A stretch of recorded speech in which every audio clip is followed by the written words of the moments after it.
এই যে বন্ধুরা, আজকে আমাদের তরকারি এই যে হাঁস। আজকে আমরা হাঁস বানাবো। আর অনেক রকম কাজের জন্য আমি খুব দেরিতে ভিডিও দিচ্ছি, তার জন্য আমি প্রত্যেকটা বন্ধুর কাছে ক্ষমা চাই। আর এই রকম এখন কিছুদিন পর পর আমি ভিডিও দেবো, তার জন্য আমি আগের থেকে ক্ষমা চাই। আর বন্ধুরা, আজকে আমরা বানাবো এই যে হাঁস। আপনারা সঙ্গে থাকুন, ভিডিওটা শেষ পর্যন্ত দেখুন। এবারে যাব, এটাকে পরিষ্কার করব ভালোভাবে, ছোট ছোট পিস করবে, এই সাইজের পিস করব। এখন যাই পরিষ্কার হয়। এই যে বন্ধুরা, আমি হাঁসটাকে ভালোভাবে পরিষ্কার করে নিয়েছি, কাটা করে ছোট ছোট আজকে পিস করেছি। আজকে আমরা খুব ছোট ছোট পিস করেছি, ভালোভাবে আমি পাখা ওখা ছাড়াই নিয়ে আর এই যে কাটি নেবে রেখেছি। এবারে এটাকে আমি রান্না করার জন্য এবারে রেডি করব, কিন্তু একদম সহজ পদ্ধতি। প্রথমে আমি এই যে মাংসটা কড়াইয়ে দেব।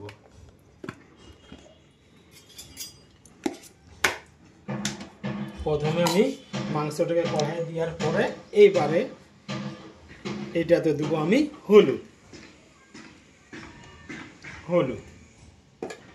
তারপরে দেব লঙ্কাটা ঝাল আছে, তার জন্য এখন আপাতত আমি 1 চামচ দিচ্ছি। দরকার হয় তখন আমি পরে আরো দেবো। ইয়ার পরে 1 বাটি এই যে আদা রসুন বাটা, 1 বাটি, কারণ হাঁসে রসুনের ভাগটা বেশি চাই। আমরা যেভাবে ঘরে বানাই আমি সেইভাবেই বানাচ্ছি। 1 বাটি জিরা গোলকি ধইনা বাটা।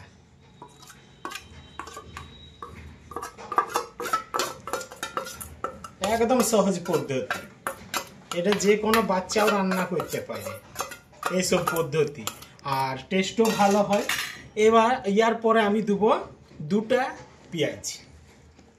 এই যে পেঁয়াজ দিবার পরে একটুকু কালার করার জন্য আমি কাশ্মীরি মির্চ, কালারটা দেখতে ভালো লাগে, এরকমও কালোই হবে। যতই কালার দিই হাঁস মাংস কালোই হয় বেশিরভাগ। ইয়ার পরে এবার আমি দেবো এই যে সরিষার তেল। এটা তেল দেবো। হাঁস মাংস তেলের ভাগটাও একটু বেশি চাই, এমনকি হাঁসের মাংসতেও তেল বেরোয়, তাও আমরা তেলটা একটু বেশি দেবো। এবারে এটাকে এবারে আমি একটুকু চালাবো, মিক্স করব একসঙ্গে সবাইকে, এইভাবে মিক্স করে নেব। এখন নুনটা বাকি আছে, নুনটা এখন না, আমি ভাজার সময় নুনটা দেব। এখন যদি নুন দিই তখন জল বেরোবে।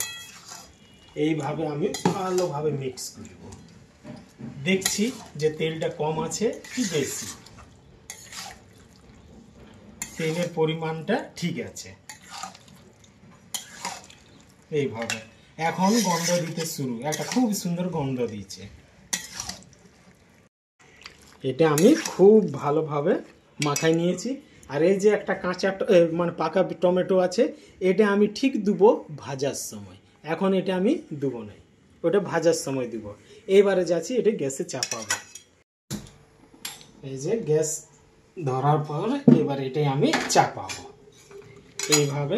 এবারে এটা ভাজবো, ভাজার পরে একটা টমেটো দেবো, তারপর আমি নুনটা দেবো। এই যে ফুটতে শুরু হয়ে গেছে, এবারে আমি এটাকে চালাবো। এবারে এইভাবে আমি কিছুক্ষণ ভাজবো।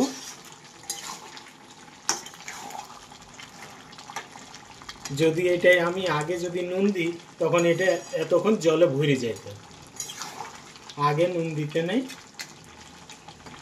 এইভাবে আর সঙ্গে একটা দেবো রসুন, এই যে নতুন রসুন, এটা ভাতে সাইনে সাইনে খাইতে একটা মজাই আলাদা রসুন।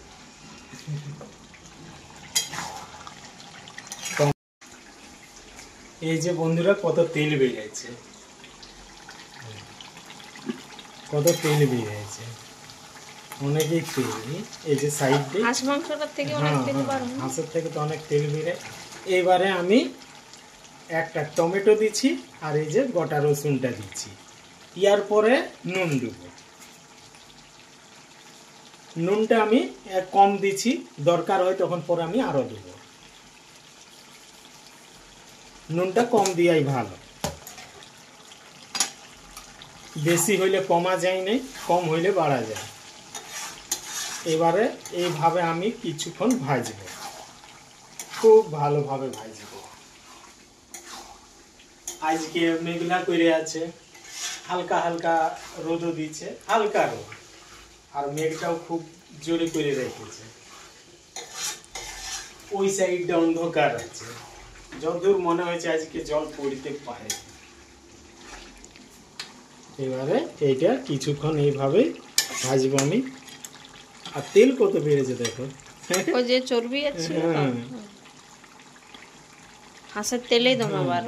এই 1 কেজি মাংসটা দেখবে 750 না হোক 500-তে তেলটা বার হয়।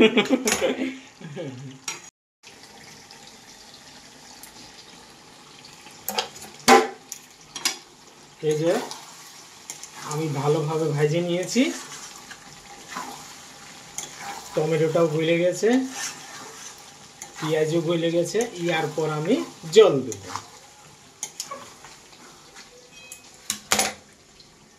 জল দেব, বাস এতটা।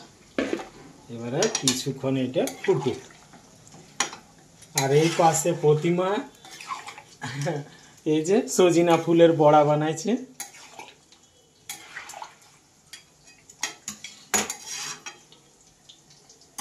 এবারে আমি মাংসটাকে ঢাকা দেবো সিদ্ধ করার জন্য। এবারে থাকুক 30 মিনিটের জন্য। আর এই যে সজিনা ফুলের বড়া হয়েছে, এই যে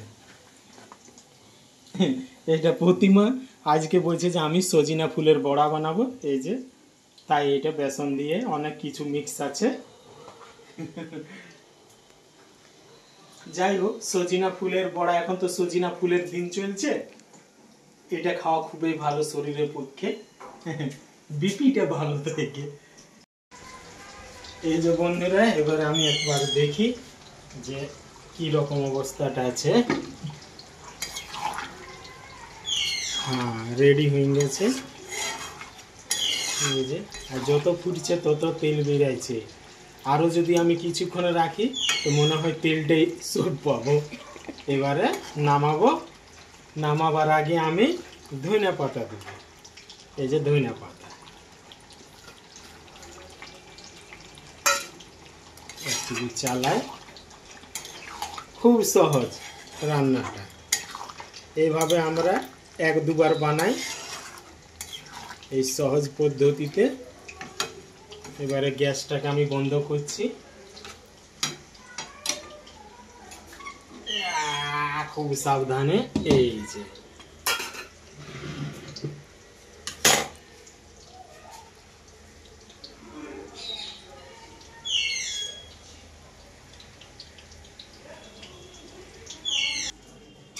বন্ধুরা, আমি খাইতে বসে গেছি। আর আজকে আমার থালে আছে এই যে প্রতিমার ছাকা, সজিনা ফুলের বড়া, আর এইটার ভিতরে আছে কাঁচা লঙ্কা। এই যে কাঁচা লঙ্কা, আর সজিনা শুঁটি, আলুর সরিষা দিয়ে তরকারিটা, মুসুরির ডাল, পোনা মাছের মান মশলা দিয়ে ভাজা, আর আমাদের স্পেশাল এই যে হাঁসের মাংস। আমরা যেভাবে বানাই আমি সেইভাবেই বানাইছি।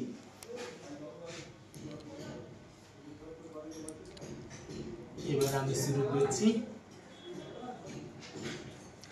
এই সিজনে আমাদের ঘরে মানে সজিনা শুঁটিটা হয়। সজিনা শুঁটির নিম ছেঁচকি হয় আলু বেগুন মিক্স করে নিয়ে, কিন্তু আমাদের ঘরে সিজনে এইসব জিনিসটা হয়েই হয়।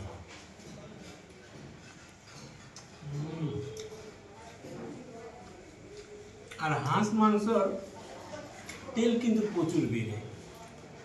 এই যে ছোট ছোট করে আজকে কেটেছি পিসগুলো।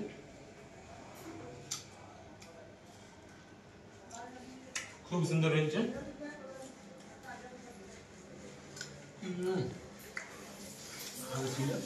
খুব সুন্দর হয়েছে হাঁস মাংস রান্নাটা। এইভাবে আমরা বানাই। আর কখনো যখন দেখি যে হাঁসটা বড় আর তেল বেড়েছে তখন একটা টমেটো দিই, যেমন তেলটা খুব কম বেড়ে। হাঁসের মাংসের মানে অনেক তেল বেড়ে। এই যে প্রতিমার ছাঁকা ফুলের বড়া বা প্রতিমা খুব সুন্দর। ভালো হয়েছে। আর এই যে তোমার লঙ্কা টুকা আছে এটাও খাই। মাগো কি লঙ্কা, অনেক ঝাল যায়।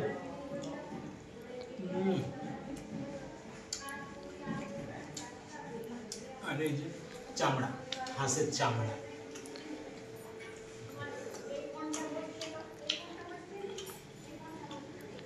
আর এই যে সেই রসুনটা এক একটা কোয়া এবারে ভাতে আমি সাইড করে খাবো। এই যে রসুনের কোয়া ভালো টেস্ট লাগে। রসুন, সিদ্ধ রসুন, তারপরে রসুনের তরকারি। আমরা রসুনের তরকারিও বানাই সরিষা দিয়ে।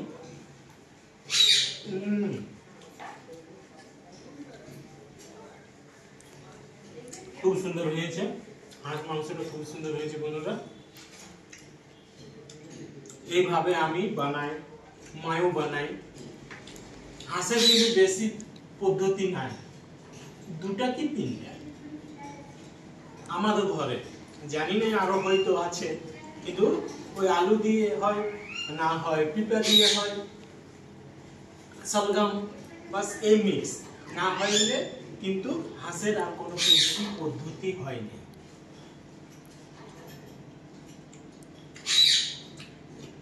যাই হোক, আমি ভিডিওটা এখানে শেষ করছি বন্ধুরা। আবার হাজির হব কালকে, কোনো অন্য কিছু নিয়ে আসবো। ততক্ষণের জন্য প্রত্যেকটা বন্ধুকে বাই বাই।